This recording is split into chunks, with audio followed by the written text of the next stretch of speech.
Welcome to hashtag 52 Needs, and this week we are exploring adventure. And I have with me my dear friend, Gallup certified CliftonStrengths coach, Joe Self. That's a mouthful, but it's also a really, really great program. Who's a strategic communications collaborator working with organizations to improve team relations and corporate culture through the use of strength to improve communication and motivation. Jo is on a mission to teach CliftonStrengths as a second language. She also speaks English and Chinese. No, that's me. Oh. Spanish, right? Oh, yeah, we've got like 11 languages between the two of us, except it's mostly you. Yes. She seeks to create a world where everyone can live to their full potential, where talents aren't wasted and happiness is contagious. Jo is a single mompreneur and expat who lives in Peru, and she understands the challenges and rewards that both entail. When she's not helping others create extraordinary lives, she can be found at the sewing machine, at the movies, enjoying a glass of wine with friends, or horsing around with her terribly precocious little boy, affectionately known as O. Jo is the soon-to-be published author of the book on strengths. No, it's a series of books, right? Yes. Practical strengths. And you're going to be you are the first Gallup strengths coach who practices in Spanish. I certified in Spanish. I was one of the very first Spanish certified, one of the Spanish speaking certified coaches. So I actually certified in Spanish. Yes. And there were 8 of us. You were the first okay. But you were one of the first people who was a non-native speaker to qualify. Yeah, I think at the Spanish program, I think I was probably the only non-native speaker who did the certification process. That's what I remembered. And I thought that was a damn good adventure, if I may say so myself. It was, and it took me to Mexico City, which I had avoided for so much of my life, only to get to Mexico City and find out that I am in love with Mexico City. So I love how we can just limit ourselves sometimes to what we think we're going to like, and then you get there and it's a total surprise. So even when I say I don't like something, it's part of the adventure, right? But even when I say I don't like something or it doesn't interest me, it doesn't mean I'm 100% closed off, because way too many times have I discovered the exact opposite to be true from what I thought something was going to be, or how it was going to be, or whatever. I've always found the exact opposite to be true. So. And then the fun thing is, one adventure can lead to another adventure, can lead to another adventure.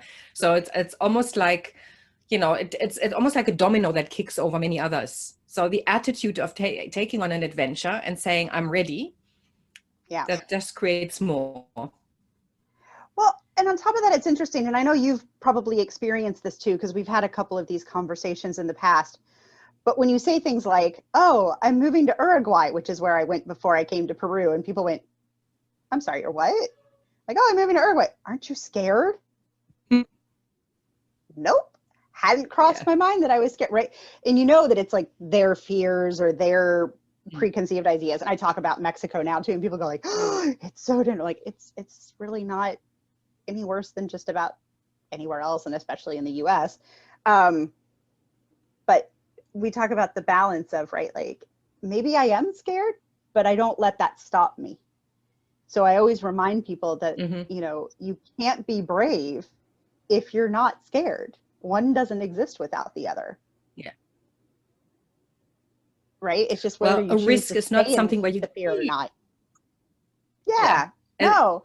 And some people will take risk and they'll be like, whatever, I'll do it. And then other people are like much more calculated risk takers. I think I'm more on the calculated risk taker side, but I do let my intuition guide me a lot more than the logic per se. It doesn't mean I don't think it out. I just don't necessarily let some of the things I think of hold me back, would be the best way to say it. Yeah. No. And you and I have both been on adventures where I know that I've been in places where my intuition just went, don't go there, don't go there. And I would have people around me going, oh, no, I'm going to go there. And then go, oh, damn, I wish I'd done that. But that's learning as well. And Absolutely. you and I have done a lot of traveling. So we both enjoy going in and going. Yes. God, that trip where we went down to the Nazca Lines and you never wanted to fly. I never wanted to take the flight. I never wanted another thing that was like, I'm really glad I did it. But I had no desire to do the flight over the Nazca Lines. I'd heard too many things. It didn't sound appealing. It sounded too short. I had a list of reasons why I didn't want to do it. And you said, you're going. I remember Let's go. I've heard them all. All right. I went, and it was great. Of course, I think I was the only one. I can't remember. Did you get sick? I think I was the only one on the plane that didn't get sick. No, I didn't get sick. You didn't get sick. No, either. there were three other people on the plane with us. They all got sick. Yeah. No, we were the ones who kept pushing our pressure points and not keep breathing. Going. Yeah. Yeah. But that was definitely an adventure. But it was a wonderful adventure. Yeah. No. When I think of adventure, I actually just rewatched all the three Hobbit movies and how Bilbo goes on an adventure and how that leads him to all of these things and how he comes back a totally changed person. You know, and I think that's part of the importance of adventure. It's the hero's journey, you know, the ability to take on challenges and go and learn and come back, and not back necessarily, but bring back the learnings. Yeah. Like the alchemist, you know, who brings back all of this stuff and discovers that he actually already knew all of that. But it elevates adventure, it elevates this to a whole new level. See, when you say that, it reminds me of something that I have said for a very, very long time, because I took my first, I was an exchange student in high school. And so I had an opportunity to go to Italy with the Rotary program, and I was supposed to go to Spain, but Spain wasn't taking girls the year I went. So it was like, you're going to Italy. And I went, okay. So I went to Italy, and it was amazing, right? And so I did that. And then a few years later, I went to Peru, which again, I was supposed to go to Chile, but the family I was going to live with moved from Chile to Peru. And they said, you can still come, but we're going to be in Peru. And I went, okay. Okay, not the plan, but okay. So it's amazing how many things in my life have never gone according to plan, but they always turn out amazingly well. So that's why, maybe that's where that yes part comes from. But one of the things I've always wanted to do is I've always said that if I ever got to be like the Secretary of Education or working in the Ministry of Education, I would absolutely require essentially study abroad. And when I say study abroad, I mean like starting in like 8th grade, maybe 9th grade, that you would have to go, if we were in the US, use the US because it's huge, but you could use Australia as well, I'm sure, that you would have to go from, say, Mississippi to Connecticut, or, you know, Florida to North Dakota, or somewhere where it's just totally different culturally speaking, even in your own country. And you would do an exchange where you would go there and then the person would also come back. So you'd share it like I did with the Rotary program for one summer. I feel like that should be mandatory. Absolutely. And that by university, it should be mandatory to do one internationally. I don't think anyone should be able to graduate without that, because just the experience of having your eyes open to something that's different than what you know is so rewarding. Even if it's a bad experience, it's still rewarding. Yeah. I did my first exchange program between Germany and England, where I went over and somebody came over to me when I was 11. And I had just 2 years of English. And it was hard work, and it was the most rewarding thing. I learned so much, and I think it really changed the way I looked at the world completely. And I don't think I would have lived the life that I'm living now if it hadn't been for that experience. I 100% agree, because I went to Italy. I went to Italy when I was 17. I was just going to say the same thing. I knew at that moment I would not stay permanently in the US. Yeah. I didn't know where I would go, but I knew the US was not where I would spend my life. Yeah. And I did study abroad for a year as well. And that was something that totally shifted the way I looked at it. I mean, it just moved the life that I should have lived, you know, like, I mean, if that hadn't happened, I would probably be living somewhere in a small town in Germany right now, you know, and I don't know what I would be doing, but I definitely wouldn't be doing what I'm doing now, which is something I absolutely adore. So, you know, I'm just really grateful that there were opportunities, but I'm also really happy that I took them up, because they involved a lot of stretching, a lot of risk taking, and a lot of soul searching. Is this really what I want to do? Do I have the skills to do this? Oh my God, I really have to step out of my comfort zone in a big way to be able to do this. I mean, I know I had moments where I was just quaking in my boots, whether I was up for that, and going, maybe this is the time I fall flat on my face, and then going, you know, if it doesn't work, fine. I'll do something else. But the learnings that I have made, again, the self-confidence, but also the self-love and the self-forgiveness when Oh it yeah. didn't work out, you know, Oh yeah. that I think that those are the benefits of adventure and engaging in that. Now, what do you think? How can we include more? Because we're talking big stuff. We're talking moving countries and all of those things that we really can't do at the moment either. So No. even when we go back or forward into a world that is open up again to us leaving countries and, you know, moving around, but how can we add some adventure into our everyday life? You know, I would say, I mean, the pandemic itself has been its own little adventure, but you know, as we talk about external versus internal kind of thing, I think this has been really ripe for that internal exploration. And what do we really want? And what is really important to us? And maybe even recognizing values that we didn't necessarily realize were something we valued. We maybe just took something for granted.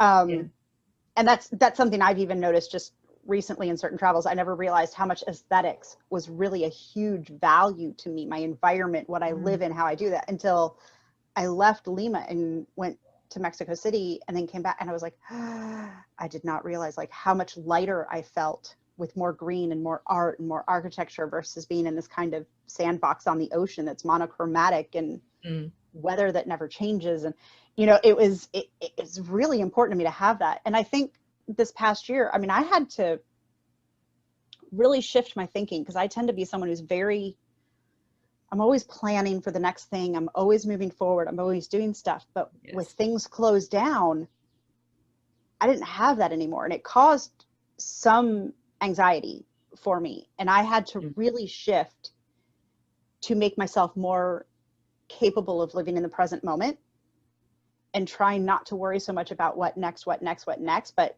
hey, what can I do today? Hey, what can I do this week?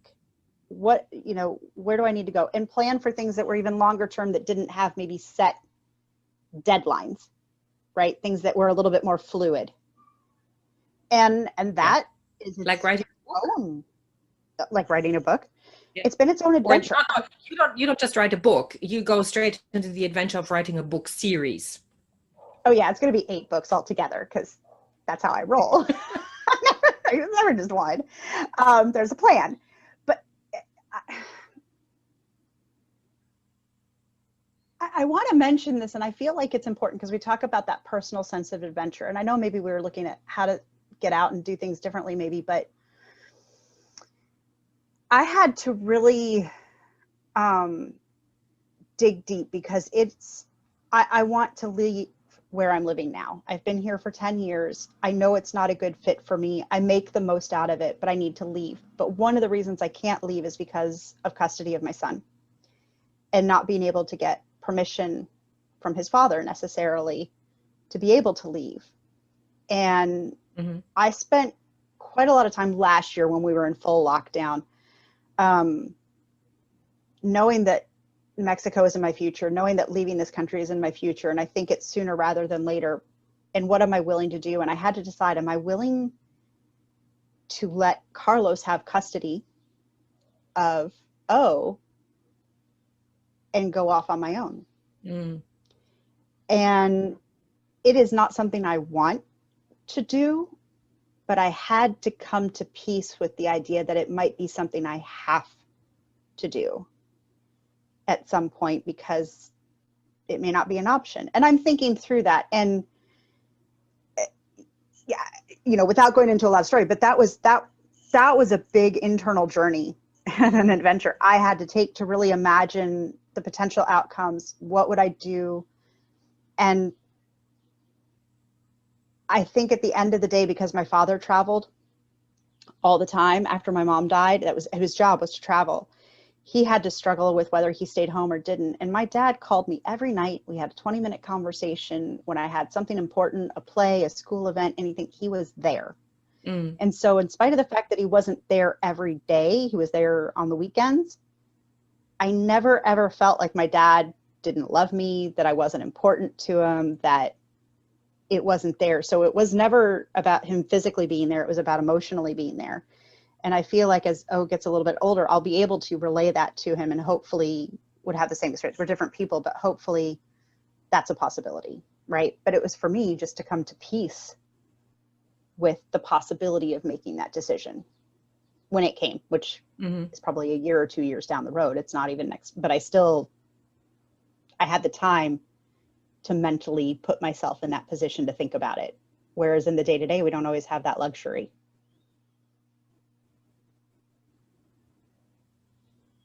So I don't know if that works with the adventure, but that was my own little internal adventure that happened during the pandemic. And I feel like that's an opportunity to explore what we want, what our dreams are. Are we satisfied? Are we where we want to be? And even if we can't take action right now, we can prepare for the next step. Yes, always. Yeah. And I think that's part of the adventure, to be able to say, I don't know what's coming next, but I'm going to prepare my mindset to be ready for it. And I'm going to look at options and possibilities, and I'm going to keep dreaming. You know, I still dream of going, this is what I was going to do last year. My plan was to go to Europe for 6 months, and I had everything ready to go. And then the lockdown happened and everything disappeared. And that's still, for me, that's obviously very much on the agenda. But is it an option right now? No, but it will be at some point. And I don't know how it will play out, but it is an adventure I really look forward to. So, okay, so in summary, we have adventure on all sorts of different levels. We can have small ones, we can have internal ones, we can have external ones.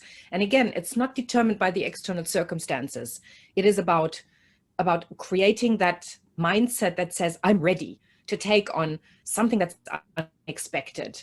And that could be, you know, like, I mean, I would say for me, it is getting on a bus that goes somewhere that I have never been before. I can have adventure in my own city, you know, like taking the train and getting off at another stop and then tracing my way back to where I need to go to, or, you know, doing something completely different. Adventure is on all sorts of different levels. And so I would encourage everybody to find out what you can do, because, you know, again, your way of adventure is not necessarily somebody else's, because maybe somebody's ability to take risks is much greater than yours, but it does, or yours is greater than theirs. But just go with it and just see where it takes you, and look at everyday life, as Joe was saying earlier, as an opportunity to do something different that, you know, that gets you into that, this is interesting, this is fascinating. And then just embrace it and see what happens. And then again, maybe it's one of those dominoes that kicks over all sorts of other opportunities. So thank you so much, Joe. That was a great conversation. Pleasure. And thank you for sharing your personal journey. Yeah, and thank you. Thank you everyone for listening. And well, we'll see you next week.